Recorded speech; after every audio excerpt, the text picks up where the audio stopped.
सीमा को टेगी नहीं गेहिली सीमा कुआँरे बिया कणा होईगला। हालो साଙ୍ଗमाने मो भिडियो आपनको स्वागत करुच्ची गोटे नुआ सेक्स स्टोरी धरी। साଙ୍ଗमाने आज भिडियो मु कहबी मु केमिति मो बांधवी सीमा को गेही गेही ताको बियार कणा फटई देइथिली।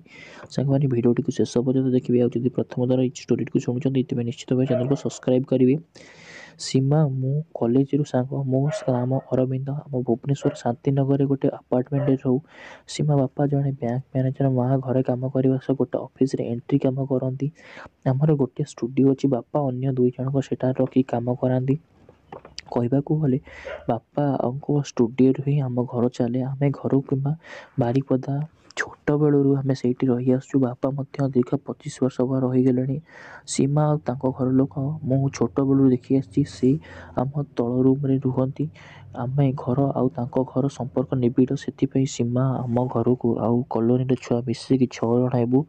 सब बेले संध्यारे आम क्रिकेट कि बैडमिंटन खेलू। हेले सीमा गोटे क्लास रे पढ़ू आउ सी भल पढ़ापढ़ी करे से मु आम घरे सब पढ़ापढ़ी कहती। आम दुहे केवल बेले समय देखी पढ़ापढ़ी विषय आलोचना करूँ। से आम घर को आसे ना घर को जाए। देखु देखु समय बीती चलला। स्कूल छाड़ी आम कॉलेज रे पाद तुलु। आम भितर भल बंधुता व्यतीत किसी नथिला। चाहू चाहू +2 परीक्षा दे रिजल्ट अपेक्षा करथला भितर आम बीटेक रेडी होइतलु। हेले हे भितर मु केमिति पागल हो जानिनी। से दिन मु ब्रेकफास्ट करी सीमा को रूम को गली आउ अंकल आंटी ऑफिस पलैते। मु रूम को गली कबाट टी खोला था। सीमा आईना आगे गोटे टावल पिंधि तार देह को आईना आगे देखुला। फंगुड़ा देहटा रिफ्लेक्शन हो मत दिशुला।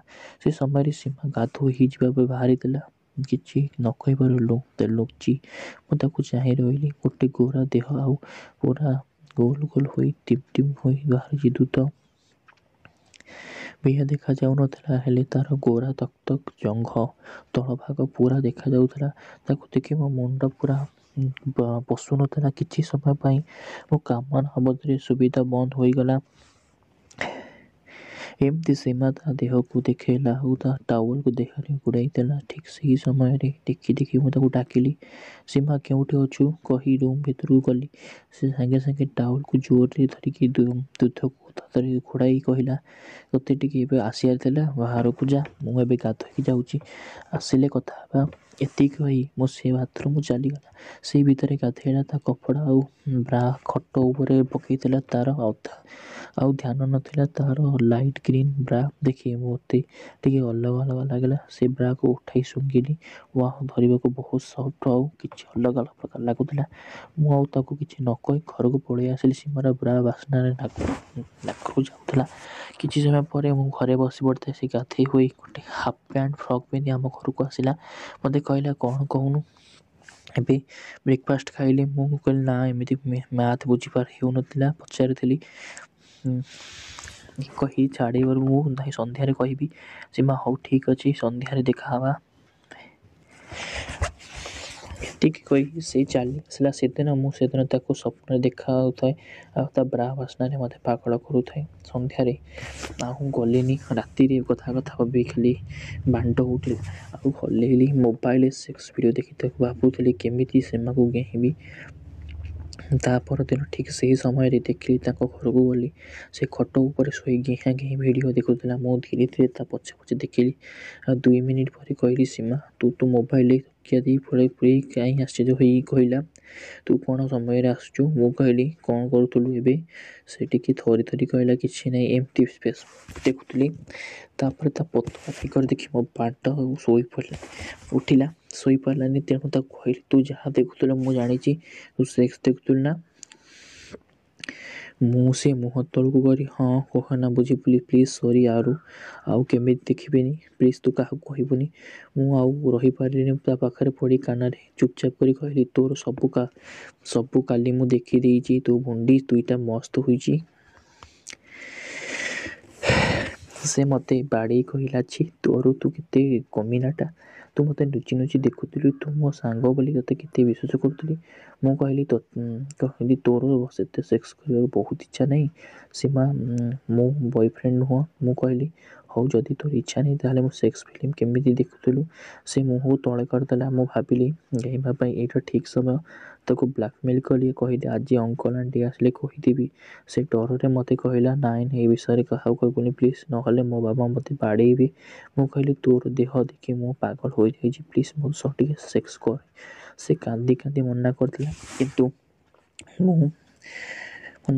କିନ୍ତୁ ମୁଁ ମୋ ଗଞ୍ଜି ଖୋଲି ତା ଦୁଧକୁ ଧରିଲି। ଓ କି ନରମ ମାଂସ ତା ଦେହ, ରଜନୀଗନ୍ଧା ଭଳି ବସୁଥାଏ। ସୀମା ନଈ ସେ ଏମିତି କିଛି କରେନି ବୋଲି କହି ଦୁଧ ଦୁଇଟା ହାତରୁ ଘୋଡ଼ାଇ ରଖିଲା। ତାର ସେ ବେକରୁ କିସ୍ କରିବା ଆରମ୍ଭ କଲି। ସେ କହିଲା ପ୍ଲିଜ୍ ମୋତେ ଛାଡ଼ିଦେ, ମୁଁ ଗାଧୋଇବା ଡେରି ହେଲାଣି। ମୁଁ କିନ୍ତୁ ତାର ବାସ୍ନାରେ ହଜି ଯାଇଥିଲି। ଜବରଦସ୍ତି ତାକୁ କୁଣ୍ଢେଇ ଧରି ଚାରିଆଡ଼େ କିସ୍ କରିଲି। ଧୀରେ ଧୀରେ ତା ଦେହ ସେକ୍ସ କରିବା ପାଇଁ ରେଡି ହେବାରେ ଲାଗିଲା।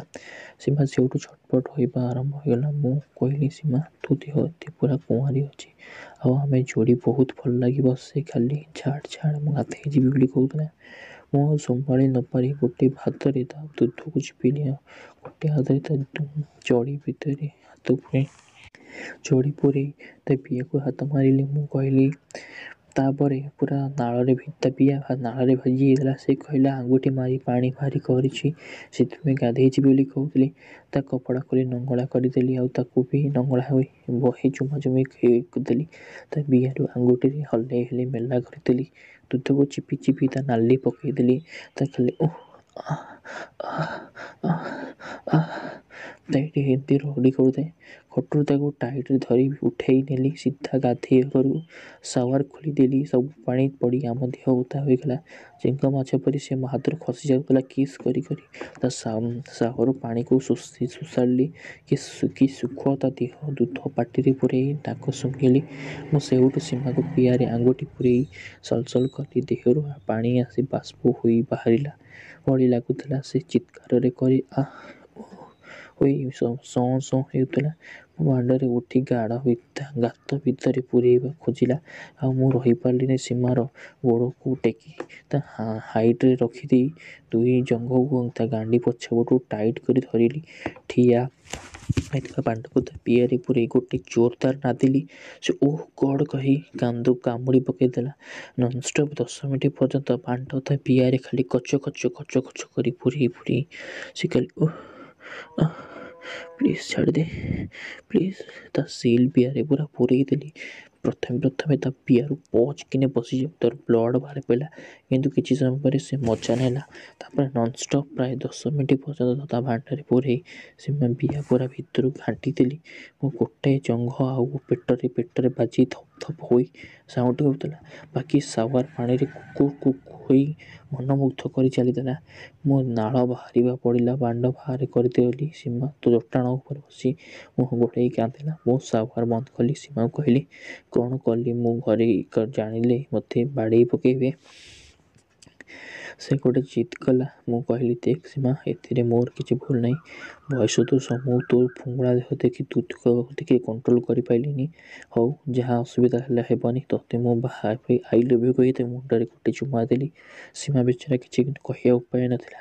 କିଛି ସମୟ ପରେ ତାକୁ ବାହାରୁ ଚିପି ଧରିଲି। ଟିକେ ଥଣ୍ଡା ହେବା ପରେ ତାକୁ ସାବୁନ ମାରି ଗାଧେଇଲୁ। ତାପରେ ମୁଁ ଘରକୁ ଆସିଲି, ଆଉ ନିଦରେ ଶୋଇ ପଡ଼ିଲି। ସେଦିନ ମୁଁ ତ ପୁରା ଥକି ଯାଇଥିଲି।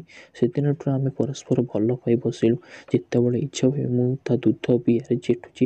ଯେତେବେଳେ ଇଚ୍ଛା ହୁଏ ସେକ୍ସ କରିବାକୁ ମୁଁ ସୀମା ଘରେ ଯାଏ, ଆଉ ତା ସହିତ ମିଶି ସେକ୍ସ କରେ। ସାଙ୍ଗମାନେ ଏମିତି ଆମ ଭିତରେ ଚାଲୁଛି। ଏବେ ଭାବୁଛୁ ବାହା ହେବି ବୋଲି। ସାଙ୍ଗମାନେ ଆମ ଯୋଡ଼ି କେମିତି କ'ଣ ରହିବ କମେଣ୍ଟ କରି ଜଣାଇବେ। ସାଙ୍ଗମାନେ ଭିଡ଼ିଓଟି ଯଦି ଭଲ ଲାଗିଥିବ ନିଶ୍ଚିତ ଭାବରେ କମେଣ୍ଟ କରି କହିବେ, ଆଉ ଚ୍ୟାନେଲକୁ ସବସ୍କ୍ରାଇବ୍ କରିବେ। ସାଙ୍ଗମାନେ ଆଜିର ଭିଡ଼ିଓଟିକୁ ଏଇଠି ଶେଷ କରୁଛି।